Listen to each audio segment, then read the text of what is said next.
like that. But I'm going to go over them real quick and kind of give you my review on each one, what I think about each one. This one specifically is going to have more spoilers than the 11/22/63 book. But, so Pet Sematary came out, when did it come out? Let's see. Pet Sematary came out 1983, so this one's pretty old. 1983, this is an old edition. Bought it at an antique store. A little expensive, but it was like pretty close to the first edition. So I got this. It's about Lewis and his family, Rachel, Ellie, and Church. And Church ends up getting run over by a truck in London, and a neighbor of Lewis, Judge, basically telling Lewis how to marry their cat Church in a Micmac cemetery off of Pet Cemetery. And that is the start of kind of the paranormal of the actual book. In the beginning, it's a lot of a family affair. Lewis ends up working at this hospital or nursing area, helping out students and everything. And he ends up burying Church at this Micmac cemetery. And Church comes back to him. And he's different, he's weird, he smells like dirt. He starts bringing in dead animals. And Lewis kind of understands that he's the one who started this, he's the one who brought this. So he ends up he bought this, right? It's this crazy explore, he bought this. So he ends up kind of hiding it from his wife Rachel and kid Ellie. And there's also Gage, which I forgot to talk about. He basically ends up using this Micmac cemetery to bring back Church and kind of save his daughter Ellie from kind of being sad about Church's death. Later on in the book, his son Gage actually dies, gets run over by a truck, and he wrestles with the idea of what to do, and he actually brings Gage over to the Micmac cemetery and ends up burying him there. About 4 days after Gage's death, he ends up sending his family, Rachel and Ellie, to Rachel's parents' house, and he buried Gage in the cemetery, the Micmac cemetery past the Pet Cemetery. And Gage comes back, but Gage is not Gage at the time is pretty evil. While Lewis is sleeping, Gage takes this mescal from his medicine bag, goes over across the street to Judge's house, and ends up killing Judge.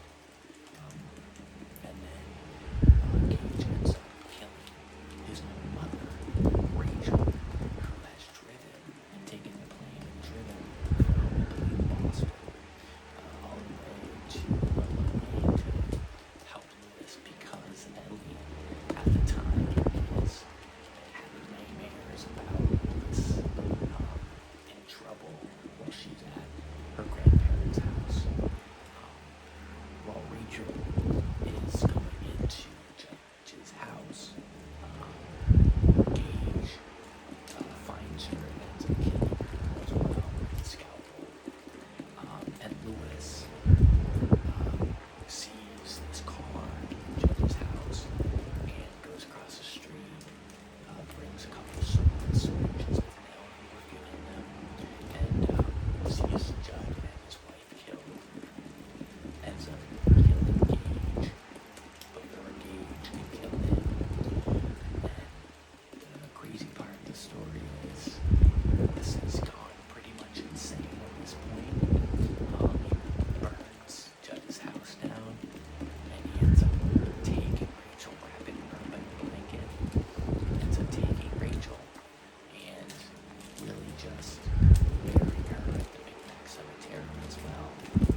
So I think that the storytelling is about grief and how people deal with it,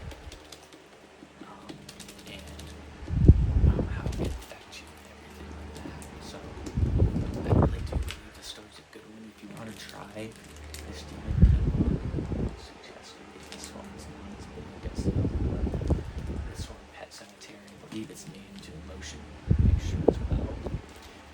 It's a good start. So the more recent one is 2263. It came out, I think, in 2011, and as a history buff, history teacher, I really found this one to be really, really good. Obviously, it's about the assassination of JFK, Dallas, Massachusetts. It was sort of a depository, and if you like history and you like historical fiction, like Stephen King, this is the book for you. It starts with a man named Jake, and he goes to 1958 to try to save JFK. And let me just see here. I read this book a while ago. I want to make sure I'm good. Yeah, so Jake is his first name. I believe his last name is Evan. And he goes to Al, this guy who is a diner owner, ends up having cheap hamburgers at $2. And the reason Al is able to have his $2 hamburgers is because he has a time machine in his closet, and he goes back to 1958 and buys ground meat from 1958. But Al kind of gets the idea of trying to save JFK from the bullet of Lee Harvey Oswald by going back in time. And he ends up giving all these notes to Jake, who ends up agreeing to go back to 1958 and stay there for 5 years, so that he can go save JFK. The book, I don't want to give too much about the book because it's more of a recent book, so maybe you haven't read it. I strongly suggest if you haven't read the book, Stephen King, like history, this is a great book for you. But Jake ends up meeting a girl named Sally, and the book is part romance, it's part of same part historical fiction, really. The book in the end is basically the decision of Jake choosing who's he gonna choose, right? It's his love or saving people. So the book, as you can see, goes through a lot. He goes back and he has 5 years in 1958 to 1963. And a lot of stuff happens in this book. He's a teacher like myself. He ends up,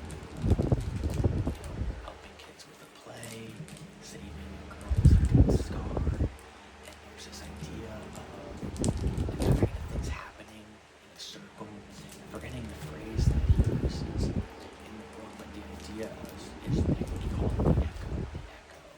So like whatever happened will happen again. And it kind of is a very good point about history that Stephen King brings up as a history teacher. Kind of brings up is that history is a tendency to repeat itself, and that's what he called it echo. But the thing is, basically the past fights against it. The past doesn't want to get changed. So anytime it does want to change something, the past is there fighting against Jake Eppin. I suggest though, if you do love history and you like Stephen King, and you like a little bit of thriller, a little bit of supernatural, you got some scary parts here as well, all along in this book. So I think this would be a great book if you want to try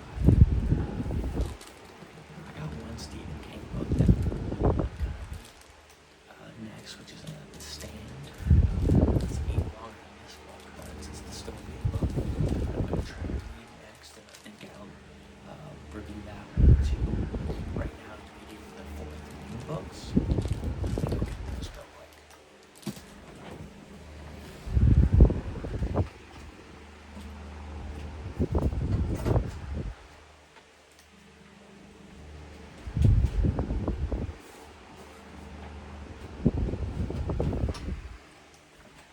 So this is the next book I'm going to read, The Stand by Stephen King. It's a dystopian book.